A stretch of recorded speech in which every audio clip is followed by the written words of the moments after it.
Македонија долго време е критикувана во меѓународните и домашните извештаи за несоодветни услови во затворите и со тоа за нехуман третман на лицата кои се на издржување на најтешката казна во македонското законодавство, казната затвор. Во Идризово се сместени повеќе од 3/5 од затворениците во целата земја. Неговата пренатрупаност е клучен проблем во изминатиот период, бидејќи се забележани ситуации во кои во оваа институција биле сместувани и повеќе од двојно поголем број на лица од предвидените капацитети.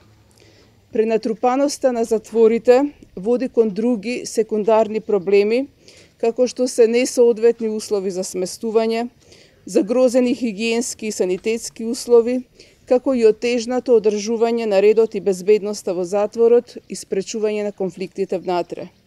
Тоа воедно значи и ризик за здравјето на затворениците, но и пречка за хумано и ефикасно управување со затворите. Секако не треба да го заборавиме и влијанието на пренатрупаноста на затворите, на намалување на просторот за образовни, културни, спортски и други активности во затворот. Градењето на нови сместувачки капацитети во казнено-поправниот дом Идризово е всушност една од мерките кои ги превземаме за подобрување на условите за извршување на санкциите во Република Македонија.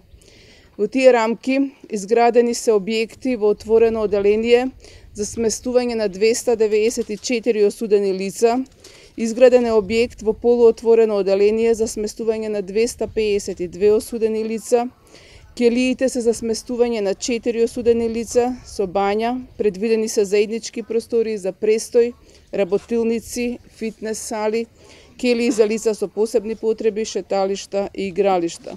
Изградена е пречистителна станица за отпадни води, извршена е реконструкција на постојан објект кој се адаптираше во тренинг центар за одржување на обуки и проверка на знаења на вработените во казнено-поправните и воспитно-поправните установи во Република Македонија.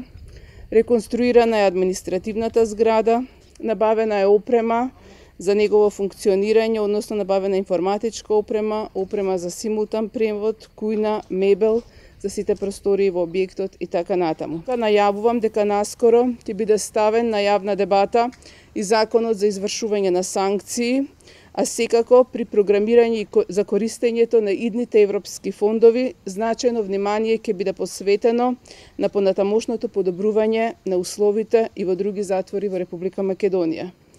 Со отварањето на новите капацитети на Идризово, посакувам негативните оценки за состојбите во затворите, како оние изречени од Советот на Европа во 2016 година и во извештаите на Народниот правобранител, но и во извештаите на невладините организации кои работат во сферата на заштита на човековите права да станат минато.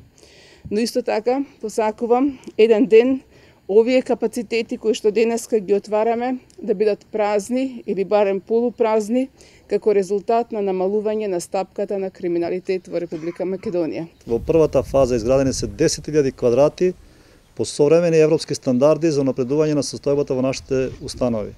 Како што каже и министерката, ние сме тука да го направиме престојот на лицата лишени од слобода да биде функционален, ефикасен и нивното враќање во средината да биде практично со нови вештини, со нови знаења, да бидат продуктивни во нашето општество.